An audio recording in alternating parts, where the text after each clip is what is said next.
Bom dia, pessoal. Obrigado a todo mundo por vir. Hoje a gente está...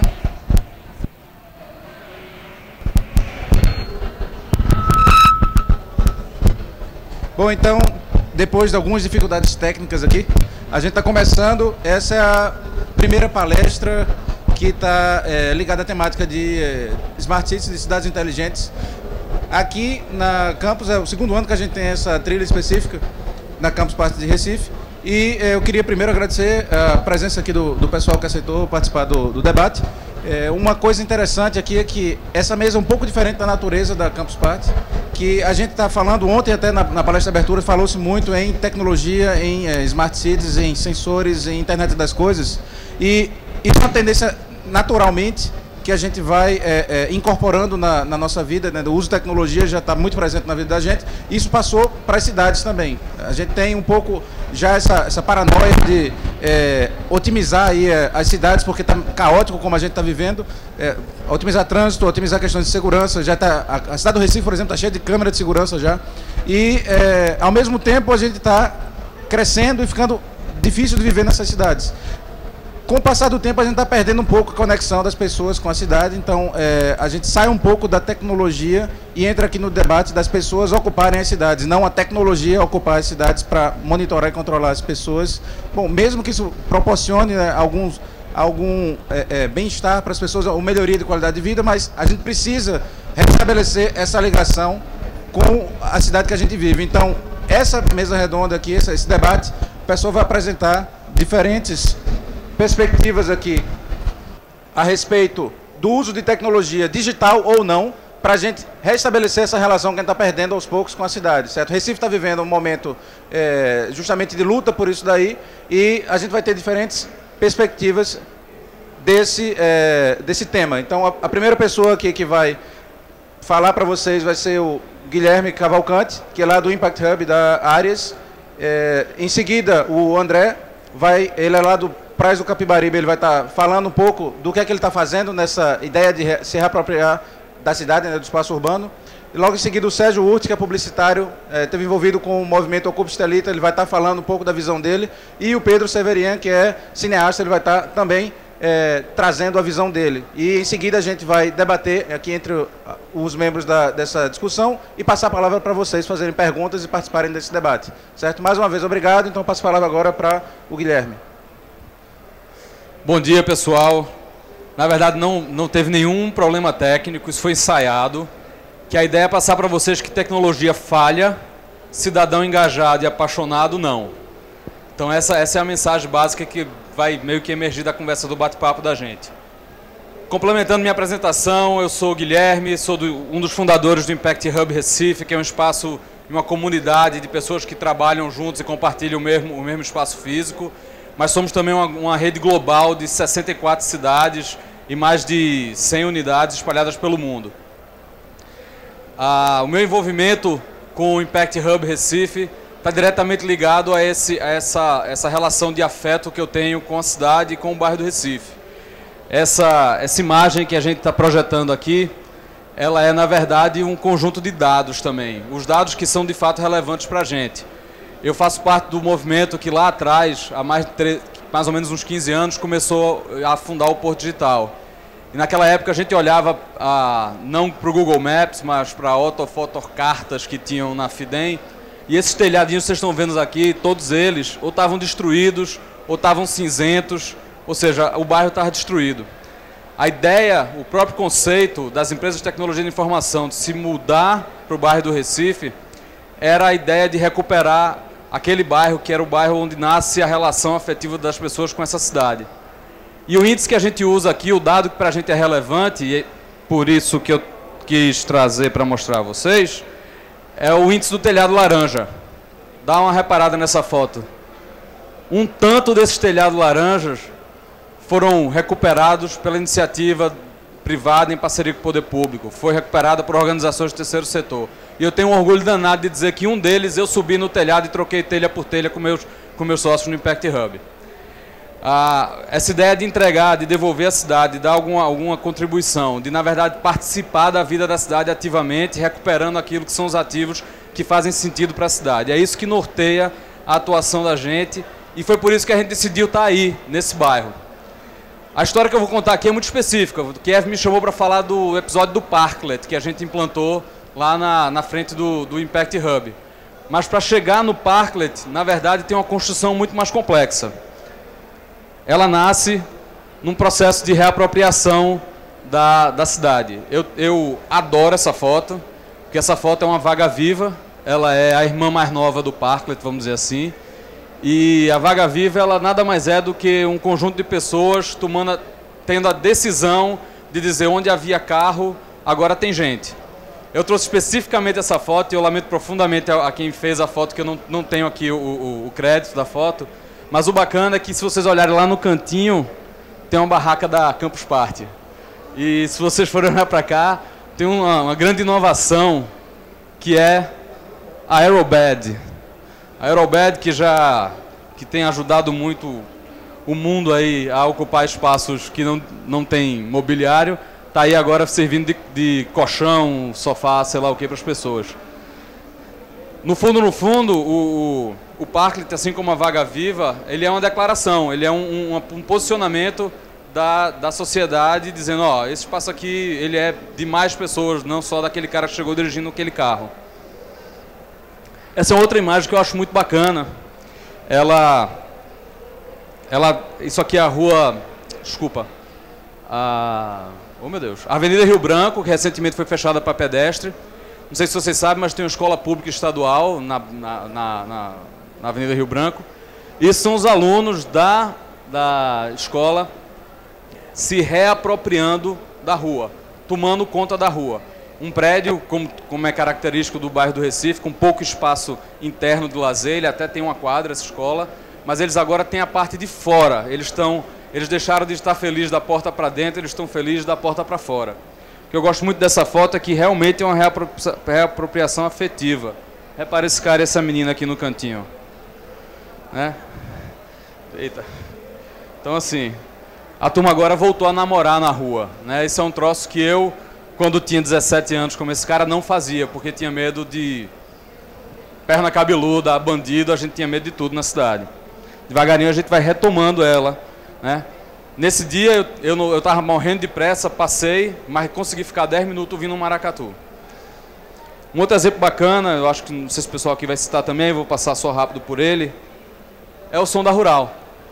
O Som da Rural, como vocês sabem, tem estado presente em tudo que é movimento bacana que está rolando na cidade, tudo que é movimento relevante. Isso é um brinquedinho de papel que a gente tem lá no Hub, que é uma montagenzinha dele, mas nada mais é do que isso, é o pessoal dizendo, ó, a gente não precisa vir para o centro de convenções para fazer um som e para mobilizar o pessoal, a gente pode fazer no meio da rua. Isso aqui é uma foto de uma iniciativa muito bacana que rolou em parceria entre Recife e a Inglaterra, onde um conjunto de profissionais do mundo todo veio para cá para discutir Playable City, ou seja, como é que a gente usa tecnologia para brincar com a cidade. Então é nesse contexto, no contexto desse conjunto de coisas que está rolando na cidade, que a gente, ao decidir empreender o Impact Hub, a gente decide ir para o bairro do Recife com algumas premissas, ou seja, não é só entrar e reformar um prédio antigo. A gente quer, de fato, se integrar à cidade. Esse é um Impact Hub que tem, ele é em Zurique, e ele é literalmente embaixo do viaduto. Então, como rede global, a gente tem uma tradição de intervir na cidade, de fazer parte dela, de transformar pequenos espaços. Então, quando a gente foi para o bairro do Recife, uma das decisões que a gente tomou era de abrir um corredor no meio de uma quadra. Não sei se vocês sabem, mas antigamente, aquelas grandes quadras que você vai observar no bairro do Recife, elas eram permeadas por pequenas ruazinhas de pedestre. E essas ruazinhas, à medida que o bairro foi se desenvolvendo, o pessoal foi meio que dando um migué, e o cara que era dono do prédio virou dono do oitão, e agora aquele troço não passa mais gente. Então a filosofia da gente é o seguinte, o nosso prédio ele vai de rua a rua, ele está entre a Rua do Bom Jesus e Alfredo Lisboa. Essa foto foi tirada do lado de fora da porta, da Rua do Bom Jesus, e ela está olhando para Alfredo Lisboa. Você está vendo uma pessoa lá atrás. E a ideia é o seguinte, no andar térreo do Hub, todo mundo pode entrar, apesar da gente ser uma comunidade que tem que se cadastrar e tal, tem que ser membro, mas aí não, aí é um espaço de convivência da cidade, a gente brinca, a sala de estar da cidade, e é também uma passagem. Quem não quiser arrodear a quadra é bem-vindo para passar por aí. As pessoas ainda estranham, é muito comum, o pessoal entra e faz, isso é o quê? Isso é uma loja de bicicleta? É? Isso é um bar? Né? Isso é um hostel? Não, isso é um espaço de vocês.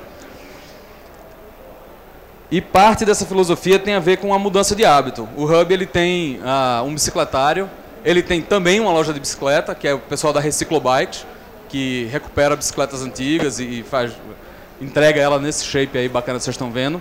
Isso é uma foto do outro lado do prédio, vocês viram a foto da recepção.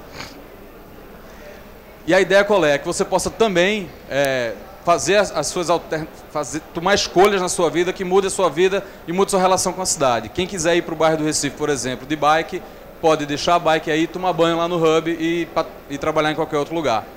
Então essa é a relação que a gente tem. Com base nessa relação e na parceria com essa turma aqui, isso é Maria da Reciclobikes, quando a gente terminou essa loja de bike aí, a gente decidiu que a gente ia agora sair de dentro do prédio, deixar de ser feliz dentro da porta para dentro para ser feliz da porta para fora.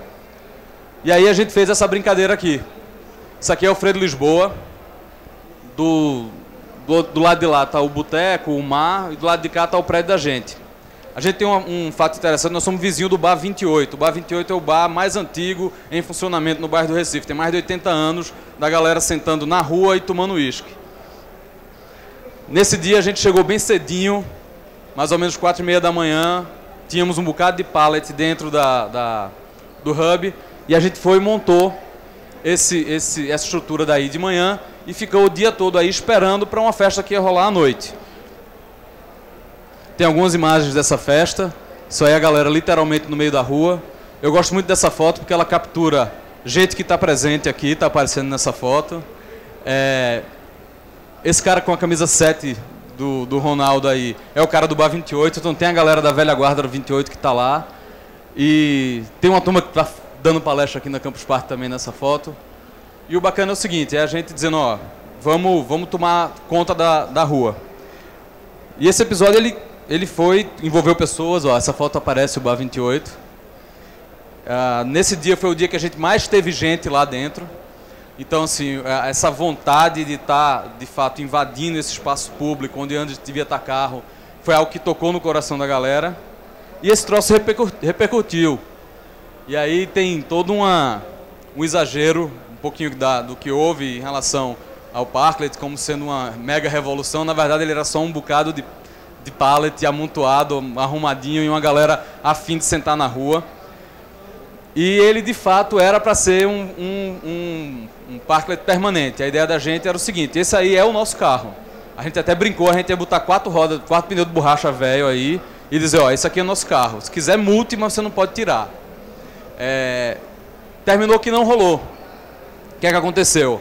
A gente deixou o Parklet e ele ficou lá 6 dias. Na thread dessa matéria, eu não vou mostrar aqui, a gente ouviu todo tipo de maluquice. Desde gente dizendo que o mundo começava agora porque a gente retomava a rua, até gente dizendo... Você vê que o pessoal se refere a gente como ativista, a gente não é bem ativista, certo? Mas, assim, porra, esses ativistas estão pensando o quê? Que isso aqui é o Rio de Janeiro? Eu estou até agora tentando decifrar exatamente o que o cara queria dizer com isso. Outros diziam, pô, por que não manda logo a polícia e tira esse maloqueiro daí? Né? Até que chegou um cara e disse assim, se fosse eu com o meu bloquinho amarelinho, isso já tinha saído daí. E a gente ficou sem entender nada, né? O cara era da CTTU e o bloquinho amarelinho é essa parada aí, ó. Se o cara tava dizendo assim, ó, fosse eu, esses maloqueiros estavam aí não.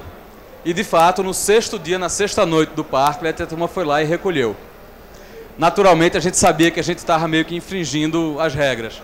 E faz parte do jogo, da conversa entre a sociedade e a cidade e o poder público, infringir um pouquinho essas regras. Pressionar o limite, tirar o pessoal do local comum e das posições normais pré-estabelecidas. O que é que a gente fez? A gente foi na paz, procurou o pessoal da prefeitura, explicou o que diabos é um Parklet, para que serve, por que é importante essa retomada do espaço público, por que é importante tirar um espaço de 2 pessoas de carro e botar 30 pessoas na rua. E o bacana é que o pessoal entendeu, topou e abriu um canal de conversa. A gente agora está escrevendo, em parceria com as meninas da Reciclobike, um manual de Parklets para a cidade de Recife, que vai meio que pré-estabelecer um conjunto de regras. E aí vamos lembrar, isso não é um espaço do Hub, isso é um espaço público. A gente tomou uma vaga de carro para gerar um espaço público. Então significa dizer o seguinte, eu não vendo serviço aí, eu não vendo comida, eu não exploro isso comercialmente, eu tenho que manter ele vivo de manhã, de tarde, de noite, certo? A gente não pode negar acesso a ninguém, é um espaço público assim como é uma praça. E ele também, ele por definição, ele é algo móvel. Ele rola aqui, ele também já rolou na Rio Branco. E ele deve rolar em outros espaços da cidade. Ele não é feito necessariamente para ficar fixo. A ideia é que ele passe temporadas aí e o pessoal venha, ocupe e a gente reocupe a cidade em outros locais.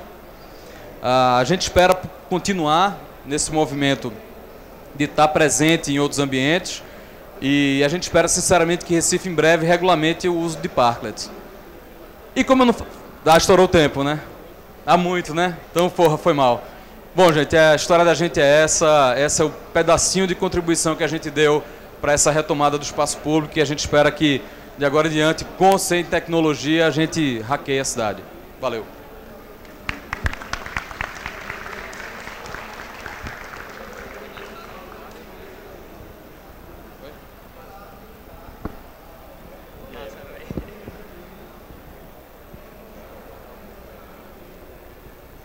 Põe o PDF aí, por favor.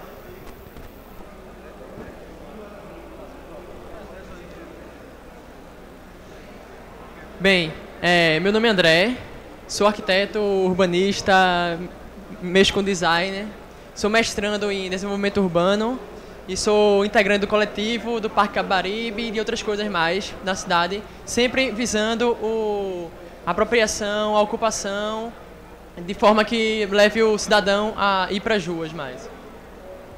Aqui a primeira apropriação que a gente fez foi da própria marca do Campus Party, que é uma bolinha, a gente botou nossa marca, que são 3 bolinhas.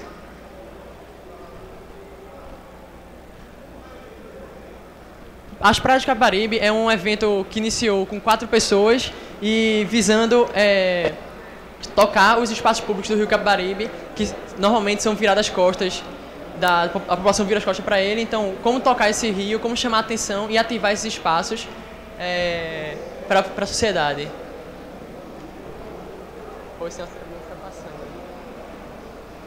Bem, pronto, esse é um conceito que eu trouxe aí, que é meio que a ideia de Paul Baran, uma análise que foi para o sistema de redes, mas que a gente sistema de telefonia, mas a gente trata muito bem como a sociedade atual está. Eu entendo esse primeiro diagrama como a democracia representativa, onde se você quer só tem uma pessoa que vai controlar tudo, que vai gerir tudo, isso gera um problema, porque se essa pessoa tiver for afetada de alguma forma, não consegue trazer para a cidade a sua contribuição. Aí a gente passou por um processo de democracia participativa, onde descentralizou esses pontos focais, mas mesmo assim ainda centralizado. Na hora que eu quebro uma rede aqui, eu danifico o sistema. E o que a gente objetiva e que eu acredito que seja como a gente está caminhando, assim, a cidade do Recife como todo, esses movimentos, esses eventos, essa democracia interativa, onde todo mundo se conecta, se você quebrar uma, tem uma conexão para outro sentido. E é isso meio o conceito da praia.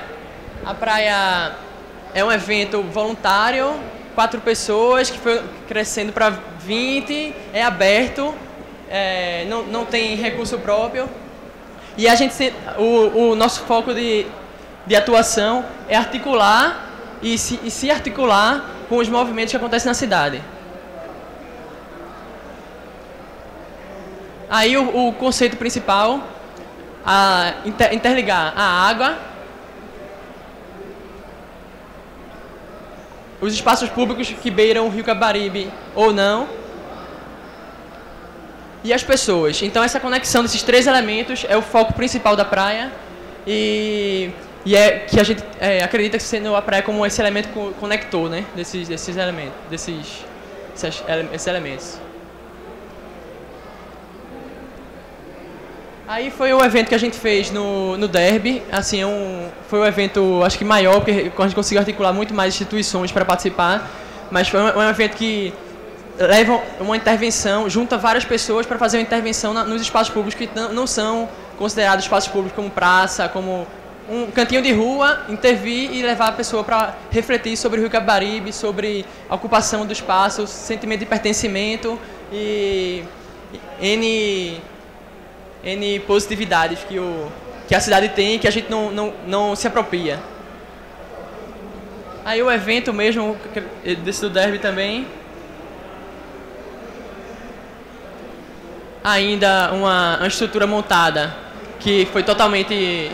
Foi um processo bem interessante, esse processo de montagem, que a gente tirou um workshop de 2 semanas. Na primeira semana a gente foi para a rua catar lixo e do lixo transformar na própria intervenção. Então esse é também um dos conceitos da praia, é não deixar, transformar o lixo ressignificando e não deixar resíduos pós-evento. Aí o mesmo evento, ainda em montagem, mesma coisa. Pode passar o vídeo aí, rapidinho?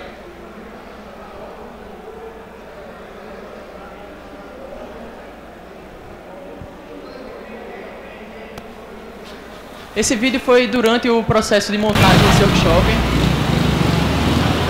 Não vou passar todo não, mas depois de chegar em 1 minuto e meio aí a gente dá uma paradinha, mas mais para sentir o conceito da ideia da praia.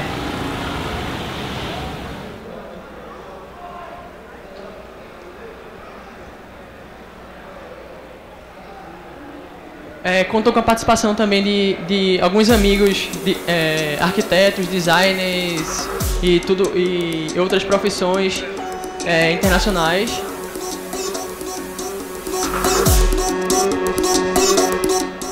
A ideia de tirar do rio e levar para o rio de volta algo com outro significado, né? A montagem de plataformas flutuantes, coberta para sombra, piscinas que você consiga estar no mesmo nível do rio.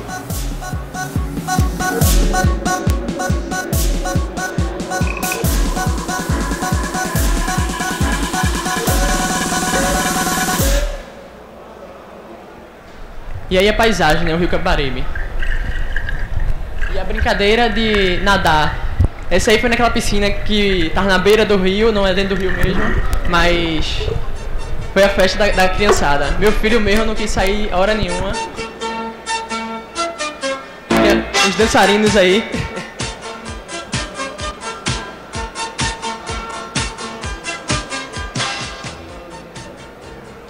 Esse evento aconteceu no dia 2 de fevereiro e foi o dia de Iemanjá também, então foi meio que uma homenagem, juntou vários elementos para isso. PDF. Acabou? Não, fechar então. Pode passar. Pode adiantar bem muito. Aí todo o processo também de interação com a comunidade, quando a gente chega na comunidade e trazer essas pessoas para participarem de toda a construção. E aí da nossa bandeira. Agora a gente está expandindo também para outras cidades. A gente fez em Natal também. E está articulando também para ir para São Paulo, para fazer no Tietê talvez, ou em outros lugares. É basicamente isso. A ideia é chegar na cidade, se apropriar dela e tomar ela como para si. E só um detalhezinho também de uma outra ação que a gente está bolando. Não sei se vocês sabem, mas a Foz é uma empresa que tem a concessão de tratar o Rio Capibaribe em 20 anos, acredito que seja 20 anos. Só que não tem como gerenciar isso, a gente não tem como saber se está sendo tratado ou não. E a gente está bolando um aplicativozinho e um instrumento para medir esse tratamento da água, velocidade, nível de poluição e mandar para a rede para ficar mais acessível para a população. É basicamente isso. Obrigado.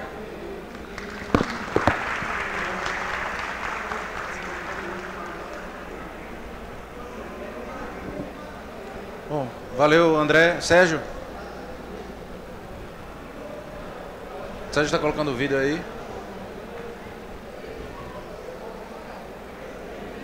Bom, como a gente ainda tem mais 2 palestrantes, o debate da gente vai morrer e liberar para perguntas para o pessoal. Bom, no meio tempo aí, alguém tem alguma pergunta para André ou Guilherme?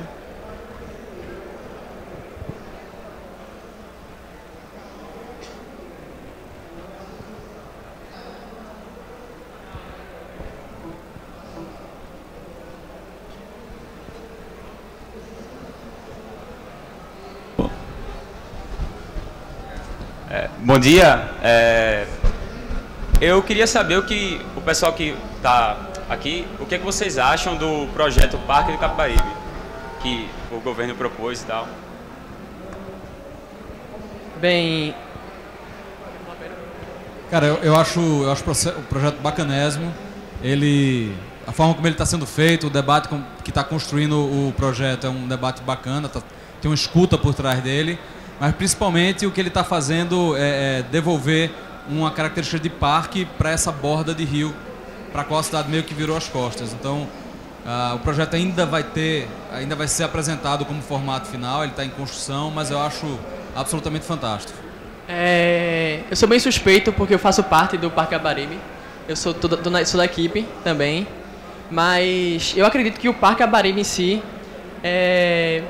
o mais inovador dele é uma nova forma de fazer cidade, de construir a cidade, porque é um espaço totalmente aberto, quem quiser chegar lá para entrar, para discutir, para inserir novas propostas, é aberto.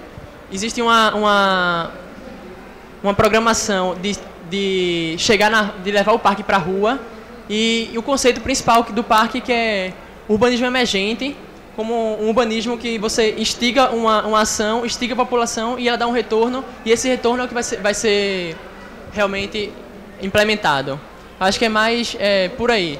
Quanto a projeto de arquitetura como parque mesmo, eu acho que o conceito principal do parque, um dos conceitos principais do Parque Capibaribe é não ser apenas um parque linear na borda do rio, e sim um primeiro momento linear, depois no segundo momento um bairro-parque e depois uma cidade-parque.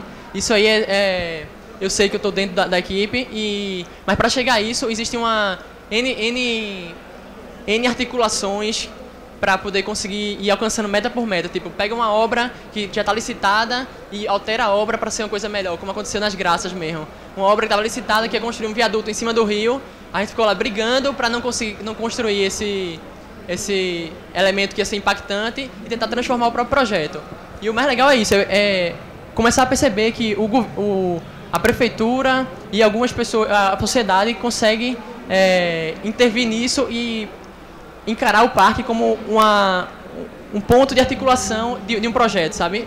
Acho que é basicamente isso. Só para vocês terem ideia como é participativo, esse aqui não vai dar para ver aí, mas esse sou eu com o mascote lá do projeto. Eu não tenho nada a ver com o projeto, mas eles estão do outro lado da rua, de onde a gente está, e vira e mexe a gente atravessa para trocar uma ideia. Primeiro dia que eles abriram, eles só usavam o banheiro da gente, tomavam água lá com a gente, porque não tinha água e não tinha banheiro. Então tem esse lance de estar... Eles estão sempre com a luz acesa e a porta de vidro aberta para a rua, assim, chamando a galera para estar dentro.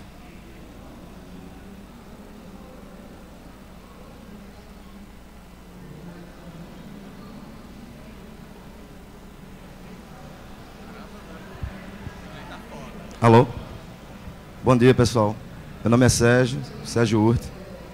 Sou publicitário, atuo no mercado de publicidade online e publicidade em TVs fechadas. Represento a ESPN, canais de televisão.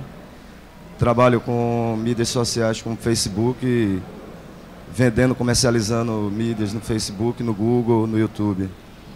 E a minha apresentação aqui é sobre o tema Hackeando Sua Cidade.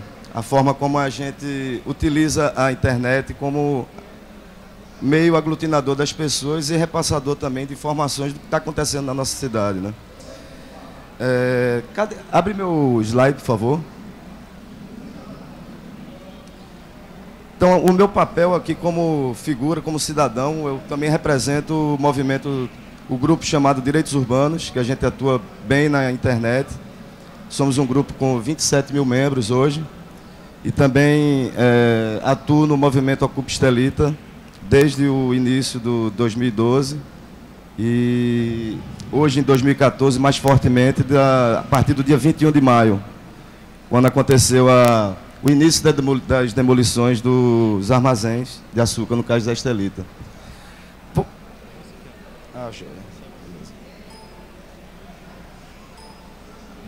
Desculpa que eu não estou pronto aqui.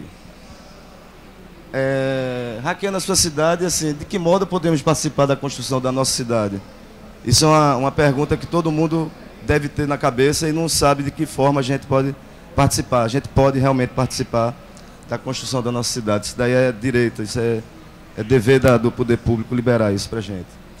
E todos também queremos ser úteis na nossa comunidade. A gente quer ser útil participando, colaborando, reclamando, indicando qualquer tipo de problema no teu bairro, na tua rua. A gente sempre está indignado com tudo que acontece. E a maioria das pessoas também gostaria de ser um agente de mudança. Agente de mudança, uma forma como atuar também, você impedir uma ação, como aconteceu no caso da Estelita, no dia 21.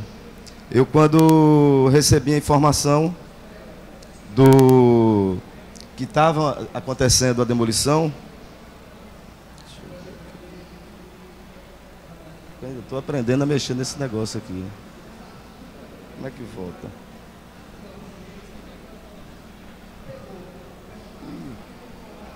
Faltou um slide aqui. É esse. No dia 21, quando aconteceu o início das demolições, eu recebi uma mensagem via inbox de Léo, né, de Leonardo Cisneros, passando: Sérgio, estão demolindo o armazém do Zé Estelita, né? E eu, na hora, fiquei achando até que era uma brincadeira dele ou alguma coisa. Aquilo assim, é brincalhão, mas acho muito difícil de ter brincado com aquela coisa séria. E logo depois ele me ligou. Também coisa que Léo nunca faz é ligar, usar o telefone para telefonar. E aí, na hora que eu vi que realmente era sério, eu peguei meu carro, eram 10 horas da noite, e fui para o cais. Quando chego lá, estava essa cena das retroescavadeiras postadas assim, 2 montes de areia, que já iniciavam as demolições. E dessa forma, como eu cheguei em poucos minutos, a forma como a gente se mobiliza é realmente pelas redes. O uso do Facebook é a ferramenta mais forte nossa hoje, o Twitter também. E a gente conseguiu se juntar. Eu fui o primeiro a chegar, mas fui impedido de atuar mais fortemente, assim como cidadão, de tentar impedir as máquinas. Eu senti meio impotente na hora que eu vi essas máquinas quebrando, destruindo tudo. A única coisa que eu consegui fazer, eu fiz várias fotos e vídeos lá desse momento. Mas antes deles pegarem meu celular e destruir, eu enviei essas 3 imagens para o grupo Direitos Urbanos. Eu mandei no nome de Léo, e Léo imediatamente publicou as imagens no grupo. E logo depois, assim, foram compartilhadas, as imagens foram repassadas, as pessoas foram se falando e iniciaram todos se dirigiram ao cais. Então, um negócio de meia hora, 40 minutos, foi o tempo que eu saí de lá do local, depois de ter tinha sido espancado pelos seguranças. Fui em direção à delegacia. Quando voltei para lá, uma meia hora depois, o pessoal disse: Sérgio, já volta aqui porque já tem polícia aqui. Tinham lá centenas de pessoas, já tinham acho que quase 200 pessoas na frente do cais. E essas 200 pessoas foi aumentando com a medida do tempo. E foi no meio da madrugada que aconteceu a ocupação. O pessoal começou já a ocupar o cais. E foi uma maneira da gente utilizar o meio de forma mais firme. Então, passar essas imagens e os pontos da gente que a gente numerou como importante, o uso da ferramenta como Facebook e Twitter. A gente tem um estudo de caso muito interessante, Direitos Urbanos do Ocupa Estelita. Ele só se deu realmente com a força das redes sociais. A gente, antes de ter saído daqui de Recife para o Brasil, para o mundo, foi através do Twitter, com um amigo, um ativista, que participou do Ocupe Turquia. Então ele já tem uma atuação muito forte. Ele mandou um Twitter para o pessoal da Al Jazeera. E a Al Jazeera, logo depois, publicou uma matéria, a primeira matéria no Twitter deles, e depois uma matéria no YouTube. Então, assim, graças às redes sociais que a gente mantém esse movimento vivo, A gente consegue se comunicar com pessoas daqui do Brasil, pessoas de fora do Brasil, de maneira que a gente consegue quebrar o muro da mídia tradicional, da TV, da rádio, onde tem um controle privado. As novas tecnologias também que a gente usa para não só aglutinar, é para a gente também repassar as informações da gente, como ocupar os espaços urbanos a quem nos pertence. Esse aqui é um espaço público que a gente ocupa de forma organizada. Hoje é uma ocupação organizada, mas vem até aqui as barracas no lado, lembrou muito lá o acampamento. Quando eu estava descendo aqui com o Guilherme, com o Kiev, eu parei ali e bati uma foto para matar a saudade lá, né, Pedro? Então, a nova tecnologia que eu estava utilizando era o meu celular. Eu ia pensar, inclusive, em entrar com o stream ligado lá no Zé Estelita, mas não deu tempo, foi muito rápido. Eu cheguei só com a câmera ligada e foi a única ferramenta que me sobrou. Eu não consegui sair com o meu celular inteiro de lá, foi destruído. Eles, não sei como, apagaram todas as fotos do meu celular e os vídeos que eu tinha feito, que eram bastante comprometedores para eles. Um outro fato que a gente utilizou para aglutinar pessoas foi em 2012, também em setembro, quando aconteceu a pintura. Fizeram aquela ciclofaixa ali na estrada do Arraial. Eram 750 metros de ciclofaixa.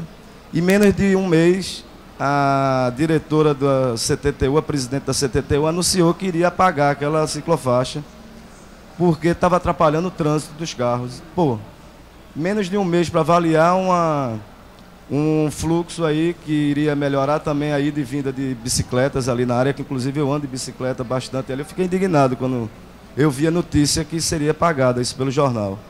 Eu fiquei indignado de forma que eu postei no Facebook dizendo eu vou apagar com minhas próprias mãos as ciclofaixas. Quer dizer, vou apagar não, vou repintar as ciclofaixas com minhas próprias mãos. Quem topa aí? Aí apareceu um monte de gente querendo pintar também, um monte de gente mandando comentário para mim, inbox, me chamando de maluco, de doido, que eu estaria cometendo um crime e tal, papapá, assim. Pessoas com boas intenções, meu irmão, bons amigos e tal.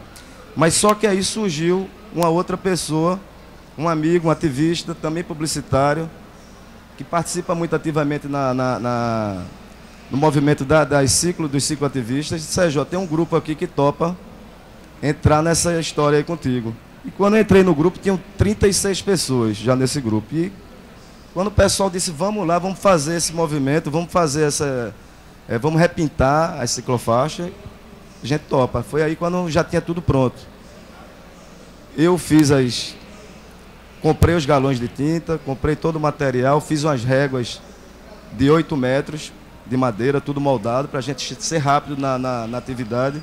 E aí a gente fez a repintura da ciclofaixa lá da Estrada do Arraial. É a primeira vez que eu anuncio isso publicamente, que foi um ato ativista, assim, de intervenção na cidade, e confessando até que fui eu e mais umas 12 pessoas.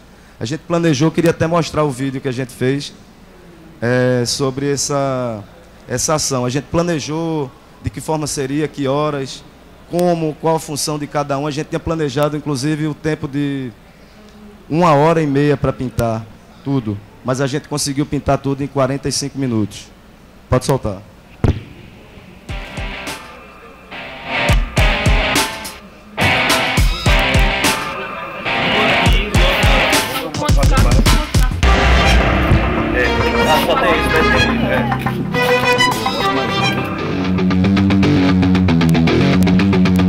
A faixa ainda é toda pintada, toda apagada, né?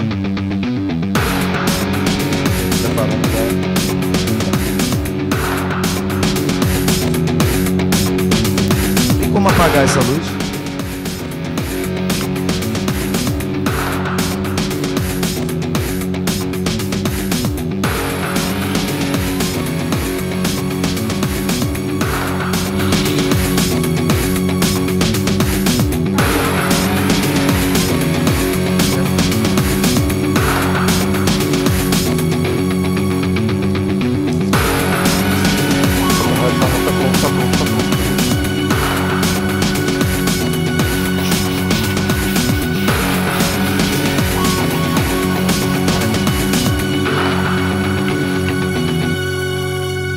a faixa toda pintada. Bom, foi essa ação que a gente fez em 2012, que no outro dia apareceram nos jornais, ciclofaixa reaparece pintada, assim, como se fosse uma mágica, né? Mas não, isso daí foi uma ação de cyberativismo, digamos assim, que a gente utilizou. E fora outros, a gente ainda vem praticando, inclusive, só para fechar, que eu acho que extrapolei um pouco, o último caso foi essa questão da Praça da República, que ela foi fechada, né? Então, foi mais um ato assim, nosso que a gente combinou. Seria, inclusive, um dos pontos para a gente ocupar, seria a Praça da República. E essa informação vazou e a Praça da República foi lacrada com cadeado. Acho que vocês viram em algumas matérias. E logo depois a gente também denunciou isso no Direitos Urbanos, que a Praça da República, um lugar público, estava fechado. E no outro dia ela foi reaberta. Então, assim, isso é um jogo de caça e foge de gato e rato. A gente sempre vai ficar nesse movimento. O poder tem que ser compartilhado com a população, não pode ser o poder público só para os gestores, utilizado de forma incorreta e corrupta. Fechando aqui, agradeço a atenção de todos vocês. Obrigado.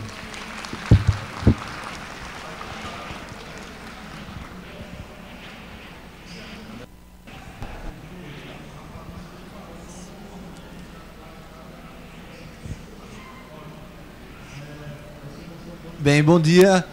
Meu nome é Pedro Severien, eu sou realizador audiovisual. Bem, isso quer dizer que esse termo realizador é porque eu faço um pouco de tudo. Eu produzo, eu escrevo, eu dirijo, eu edito, eu distribuo meus filmes. É uma função cada vez mais comum assim entre quem faz cinema, é não fazer só um aspecto da produção, mas tentar se envolver com tudo. Eu vim falar um pouco desse ativismo audiovisual também ligado ao Ocupa Estelita, né?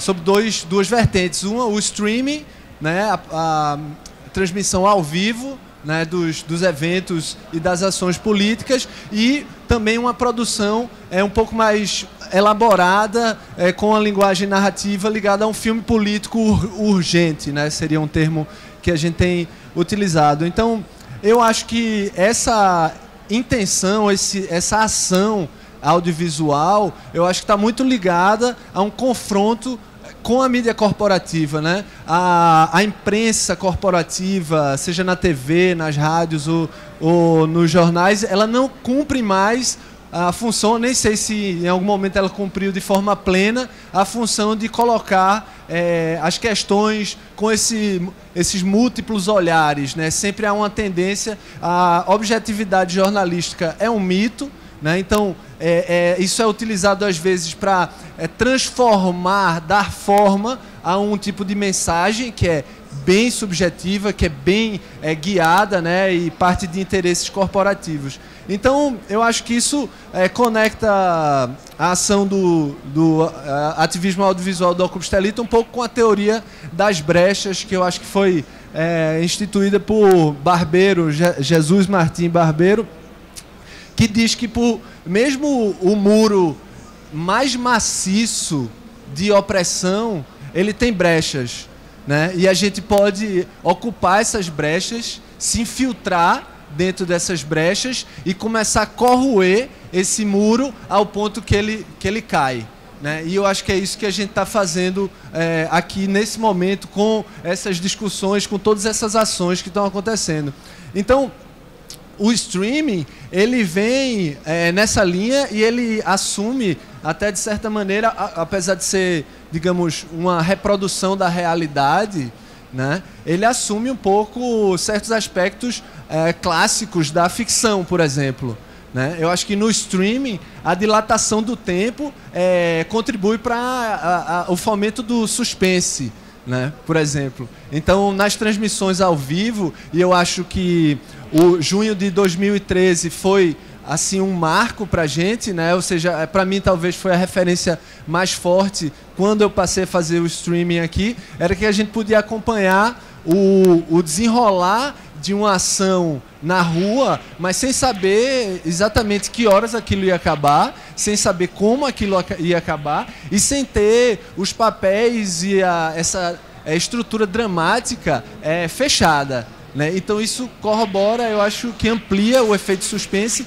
e por isso ele é tão importante no engajamento do espectador, né? Eu acho que outro aspecto que é interessante do streaming é que ele coloca luz, né? Ele ilumina áreas que antes eram totalmente obscuras, né? Por exemplo, uma reunião a portas fechadas na prefeitura.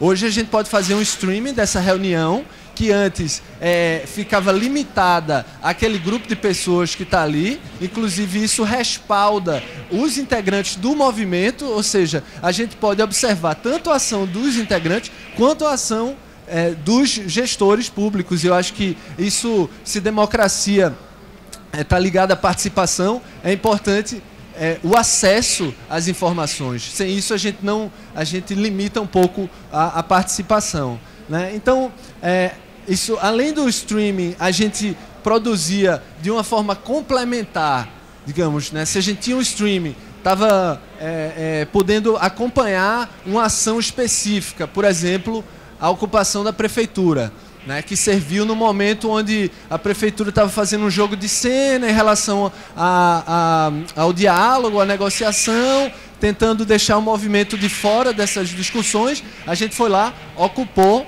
a prefeitura e mostrou isso ao vivo, né? Então, eu queria só mostrar um trechinho desse momento. Tu pode soltar o primeiro vídeo, esse 891, já.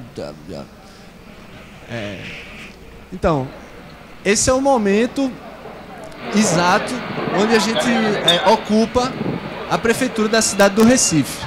Aí, bem, eu estava tentando fazer um plano de abertura, digamos assim, né, como num filme, partindo desse quadro que tem uma participação popular, né, e a partir dele eu vou fazer um movimento para o grupo de pessoas que estava começando a ocupar a prefeitura. E é engraçado que tem certas coisas que você não planeja, óbvio, né, num tipo de ação como essa, e que acabam gerando uma espécie de... como se fosse um novo movimento cênico, assim. É um movimento da realidade que é tão complexo, ele é tão elaborado, que eu acho belíssimo, assim, entendeu? Até com os ruídos que tem, a câmera balança, o áudio é meio ruim, ele corta, e tudo isso eu acho que faz parte de uma nova linguagem, né, que tá se construindo. Ela hoje é acessível, eu acho que para muita gente. A gente usa o seguinte, nesse caso eu estava usando um iPad, mas poderia ser um celular, um smartphone, onde eu baixei um aplicativo grátis, que é o Bambuser, né, todo mundo pode baixar, e a gente tinha nesse caso uma conexão 3G legal, com um nível de transmissão de dados bom. A transmissão 3G no Brasil, aqui em Recife em geral, é péssima, né? Então isso às vezes complica um pouco a gente fazer o streaming, mas nesse caso deu certo. Então, bem, aí pode parar, pode parar. Então esse é o exato momento que foi reproduzido em fotos, né, e que começou a ser publicado na internet enquanto acontecia e que chamou as pessoas para esse local. Então houve toda uma negociação super complexa nos, acho que 24 horas mais ou menos, pouco mais de 24 horas que a gente ficou ocupando a entrada da prefeitura. E quando a gente saiu, aí é onde entra essa outra vertente da produção audiovisual da gente, que seria o filme político urgente.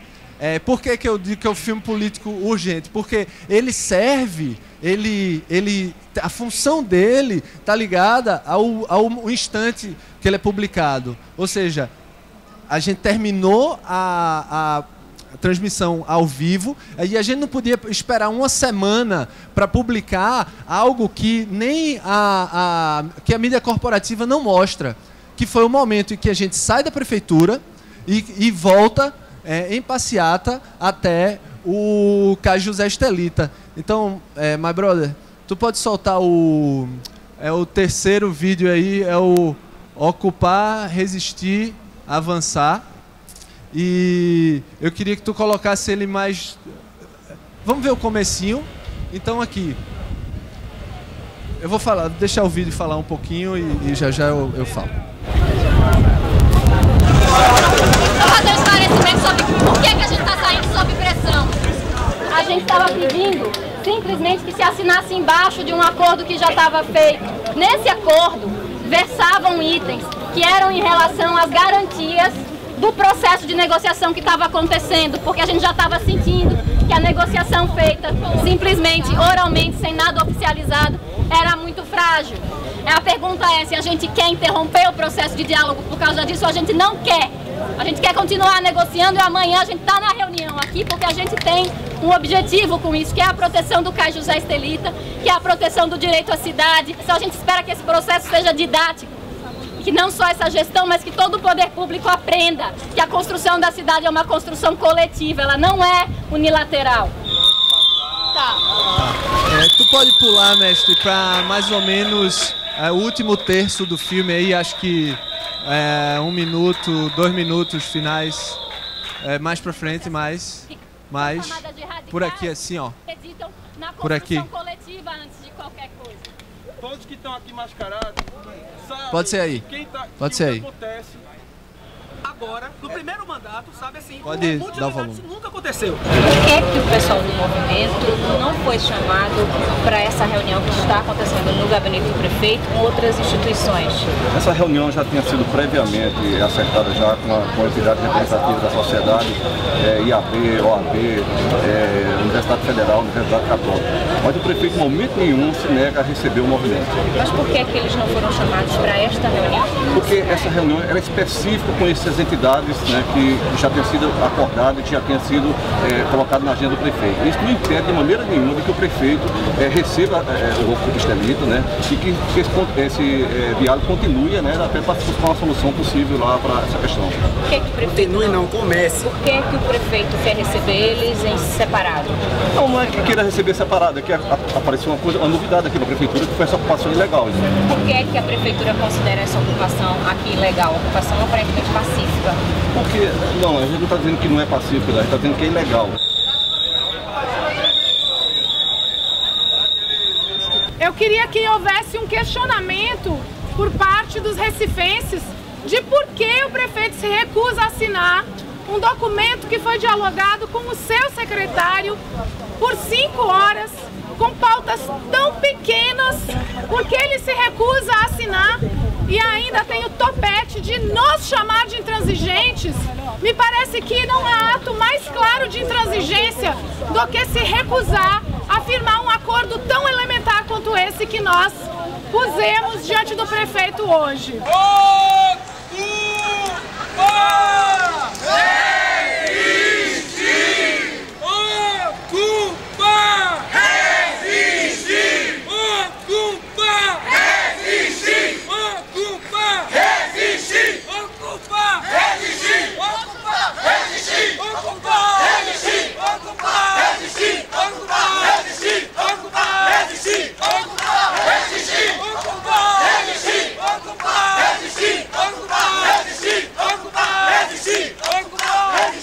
Então, eu acho que esse vídeo tem um trecho que eu acho que é super emblemático para esse processo de discussão sobre a mídia corporativa e a mídia alternativa, que é quando a repórter da Globo, né, tá lá o microfonezinho com a marca da Globo, interpela o secretário de Segurança Pública do Recife, fazendo o papel dela, acho que de jornalista, confrontando ele com perguntas, já que estava muito claro que era uma ocupação legítima, pacífica, e mesmo assim não estava havendo um diálogo aberto da prefeitura. É óbvio que esse material ele vai para ela, a repórter, pessoa física lá, que trabalha na Globo, vai para a Globo, pessoa jurídica, e ali a linha editorial, as decisões políticas em relação a como vai ser articulado esse material se dá, né? Isso eu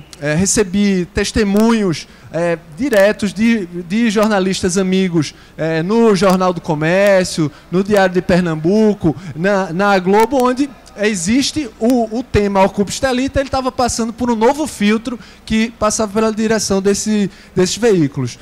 Eu acho que o tempo acabou aqui, eu vou agradecer o convite e convidar vocês a entrarem na página do YouTube do Ocupa Estelita, onde vocês vão poder ver a íntegra desse material de filmes políticos urgentes, e no canal Somos Estelita, no Bambusa, onde fica registrado lá também as transmissões ao vivo para quem quiser consultar e participar também, se engajar. Então, ocupar, resistir.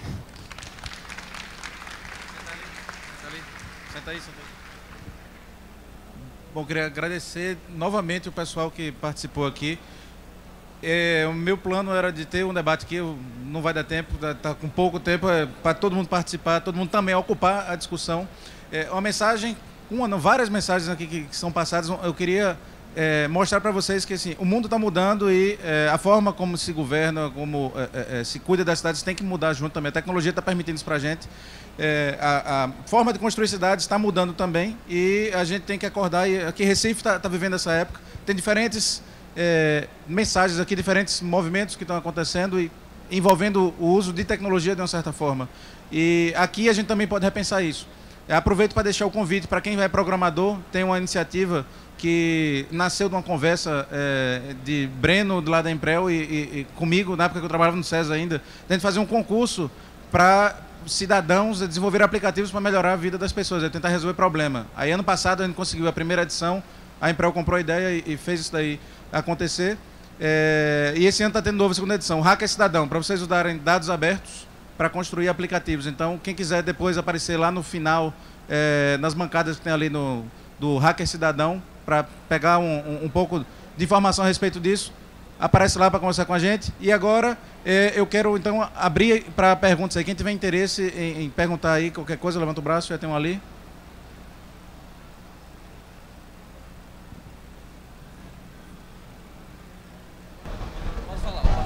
Oi? Bom dia, não vou me acordar que estou aqui com o computador. Desculpem o sotaque, eu sou espanhol, meu nome é João, eu participei no 15M na Espanha, a ocupação da Praça do Sol. Depois disso tivemos um problema que foi, a gente distribuiu, quando a gente já foi reprimida pela polícia, pelas praças da cidade, em assembleias para melhorar os bairros, né?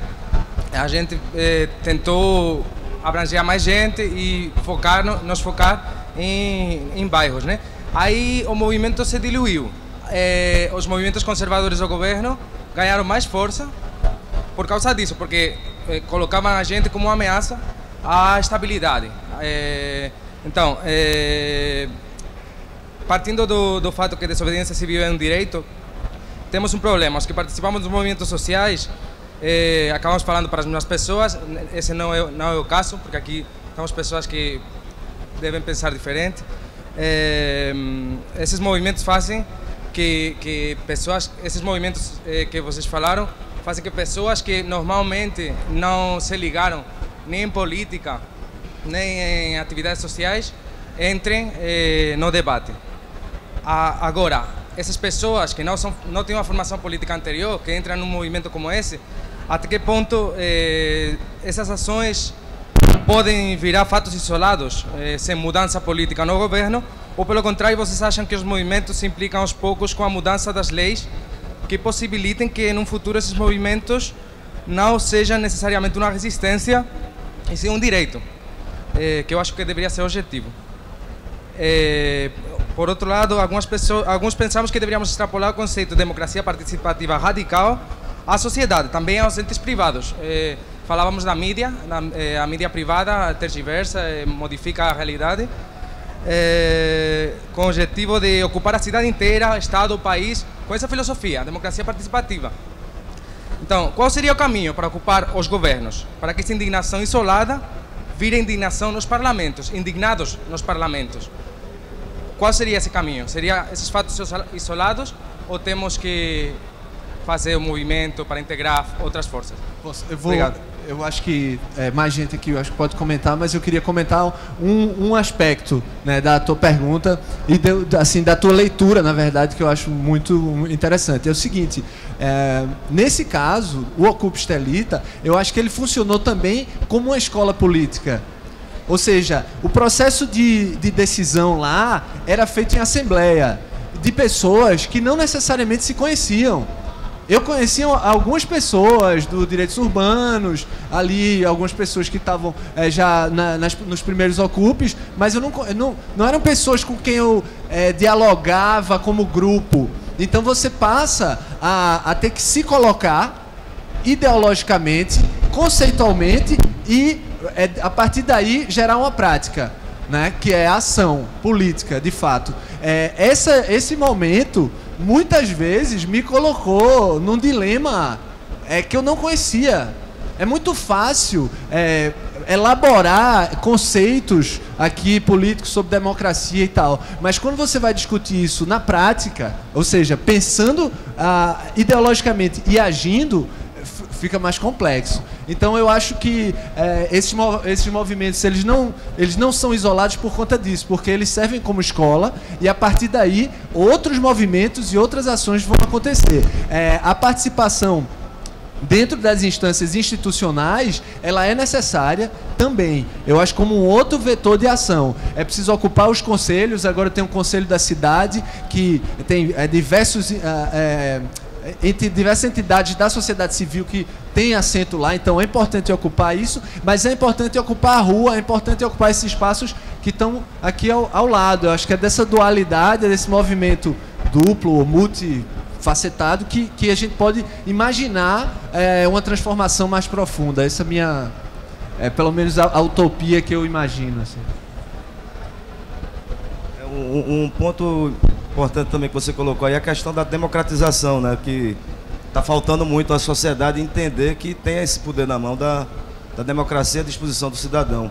Que aí é democratizar a democracia, que é um termo muito utilizado nas ocupações lá na Espanha, lá no mundo afora, que já tem mais experiência que a gente. Como o Pedro falou, está sendo a escola, porque não acabou, né, Pedro? É o primeiro trimestre que a gente vai fechar, né? Então, o movimento é muito novo. O que ele vem fazendo aí nesses 2 meses e 10 dias é um resultado de um trabalho de 2 anos e meio aí, intenso, de muita mobilização, de muito debate, de muita discussão sobre realmente o papel do cidadão. Que não é como eu falei na minha apresentação, a gente não está fazendo favor para poder público, a gente está, assim, cobrando a participação verdadeira. A gente não, assim, parou, acho que está na hora da gente usar essa ferramenta de participação, de ocupação, de força política mesmo, de enfrentar a destruição da cidade. Essa é a única ferramenta que a gente tem. Eu acho que sim, existe um risco de desarticulação, mas acho que não, a gente não está perto desse momento. Eu acho que tem hoje a fragmentação que, pelo menos eu como observador estou vendo, ela está se dando na forma de multiplicação.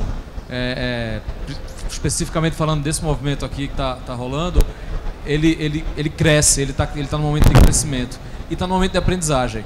Nem o poder público sabia ou conseguia dialogar de forma tão direta com os movimentos sociais, nem os movimentos sociais entendiam por completo o funcionamento do poder público em algumas áreas. Então, tem um namoro aí que está sendo feito que eu acho que ainda está bem no comecinho, a gente ainda vai viver o ápice desse troço.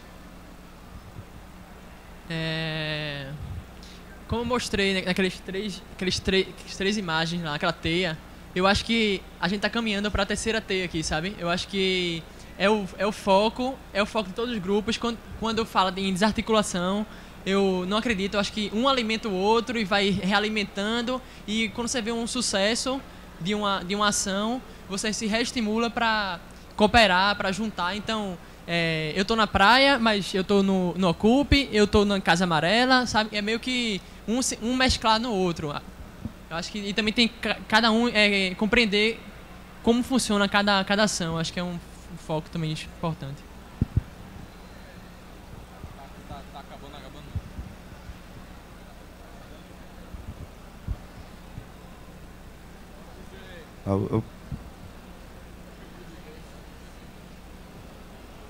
Oi, tudo bem? Então, deixa eu te fazer uma pergunta.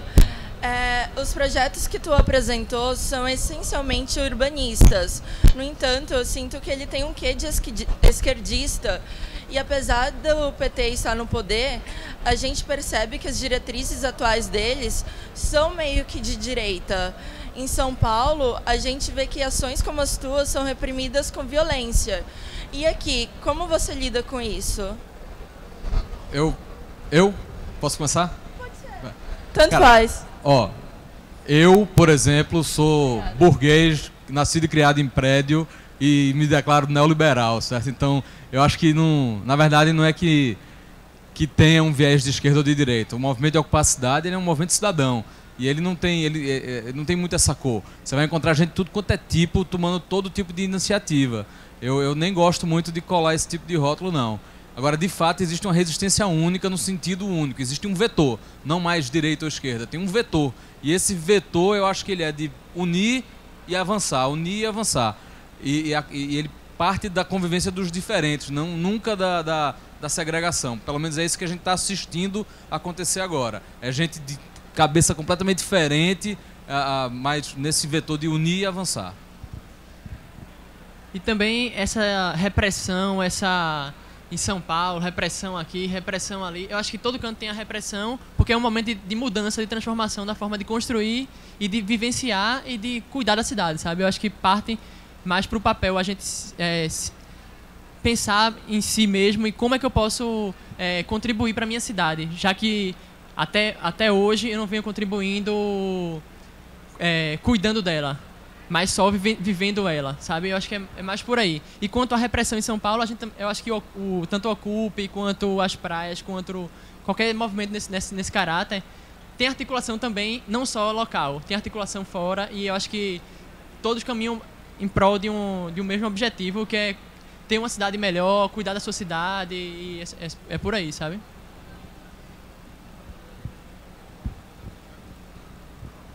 Ó, pessoal, os palestrantes vão ocupar a lateral aqui. Quem quiser seguir com o diálogo, tá todo mundo convidado a trocar uma ideia aqui do lado. Então, acabou o tempo. Obrigado a todo mundo. Valeu.